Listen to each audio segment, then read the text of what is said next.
Welcome back to another episode of the MRP Easy Manufacturing Podcast. Today, we're diving into a topic that's become essential for small CPG brands looking to scale: co-manufacturing and co-packing. For many growing CPG brands, outsourcing is the key to scaling without investing in massive facilities or specialized equipment. But while co-manufacturers and co-packers facilitate growth, they also introduce new challenges. So, what is co-manufacturing and co-packing? Co-manufacturing, which stands for contract manufacturing, is when a third-party manufacturer produces goods on behalf of a brand. For small CPG companies, this allows them to scale production without investing in their own factory or equipment. The brand typically provides the product formulation and specifications, while the co-manufacturer handles sourcing, production, and sometimes even packaging.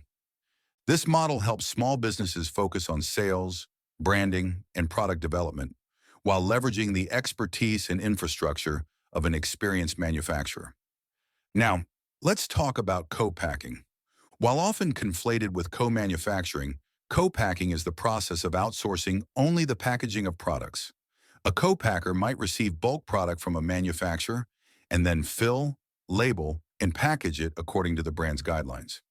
This is especially useful when a product requires specific packaging formats, like pouches, jars, or shrink wraps, or labeling for different markets. Co-packing adds flexibility and can streamline compliance with retail and regulatory standards without bringing packaging operations in-house. So, we've talked about how co-packing and co-manufacturing work.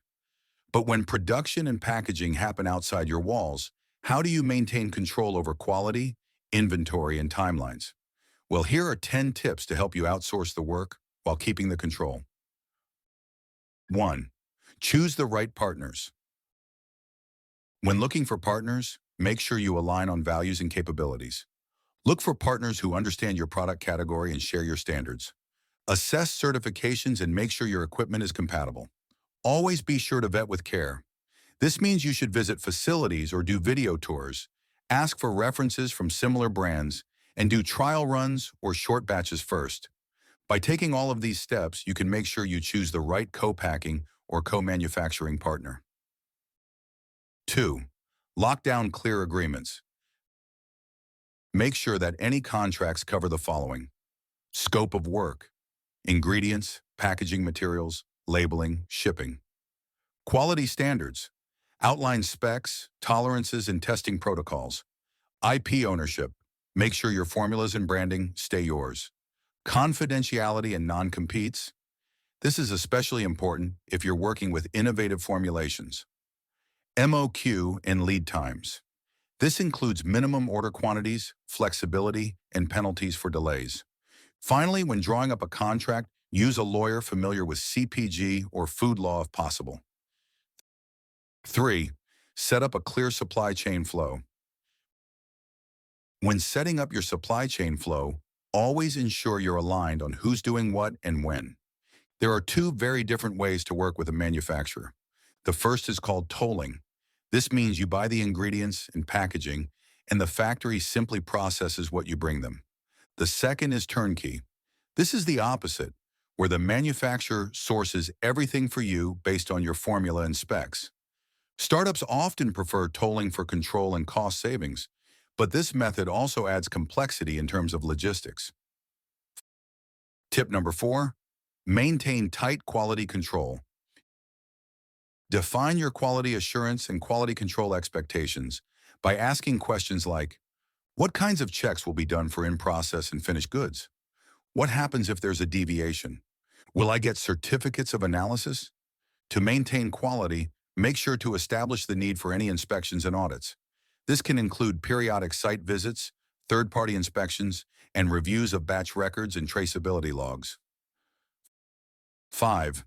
Use an ERP to coordinate. Managing third-party manufacturing without a system leads to chaos. A lightweight MRP system can help you with tasks like tracking raw materials and finished goods, scheduling production batches, forecasting material requirements and setting reorder points, maintaining traceability for recalls or audits, sharing real-time data with subcontractors or 3PLs. Tip number 6, Plan around lead times and delays. Co-manufacturers and co-packers often serve multiple clients. You're likely not their top priority. Therefore, to plan around lead times and delays, it's important to do the following. Build in buffer inventory and time. Use a production calendar. Lock in runs in advance and clearly communicate launch dates or promo plans. Tip number 7, create a playbook and documentation. Documentation reduces errors and makes it easier to scale when dealing with multiple partners. Your documentation should include standard operating procedures for your product, batch formulations and change request protocols, visual examples of finished product and packaging, labeling guidelines to meet regulatory needs in different markets. Tip number 8, communicate like a pro. Active communication with partners is crucial, as it builds trust and helps avoid finger-pointing when problems occur. To maintain good communication, use weekly check-ins or updates through email, Slack, or shared dashboards. Shared Google Sheets or ERP portals can also make it easier to collaborate. And lastly, make sure to have fast feedback loops to quickly resolve issues when they do arise. Number 9, plan for scaling and redundancy. Don't become over-reliant on a single subcontractor. Always keep 1 or 2 backup options in the pipeline. Diversify geographically or by SKU if possible, and document all processes for easier transitions. Finally, at number 10, watch margins and monitor performance. Co-manufacturing can eat into your margins if not managed tightly. Make sure to regularly review your actual costs per product. Negotiate price breaks as volumes increase, and always track KPIs like first pass yield, spoilage, on-time and full deliveries, and defect rates. As a bonus, let's also take a look at some things to avoid. Relying on handshakes instead of contracts, not owning your raw material supply chain, lacking a digital system to manage production and inventory, assuming a co-manufacturer will care as much as you do, failing to plan for growth or redundancy. Now let's look at how a manufacturing ERP can help CPG brands with outsourcing. For a while now, manufacturing ERP systems have been accessible to companies of all sizes, including small businesses and even startups. As opposed to the traditional, large-scale systems that take years and hundreds of thousands of dollars to implement, modern cloud-based ERPs are user-friendly, easy to implement, and affordable even for one-person companies. There are 2 primary approaches that CPG manufacturers can take when managing subcontracting through an ERP system. 1, using purchase orders only, when a vendor delivers a shelf-ready finished item.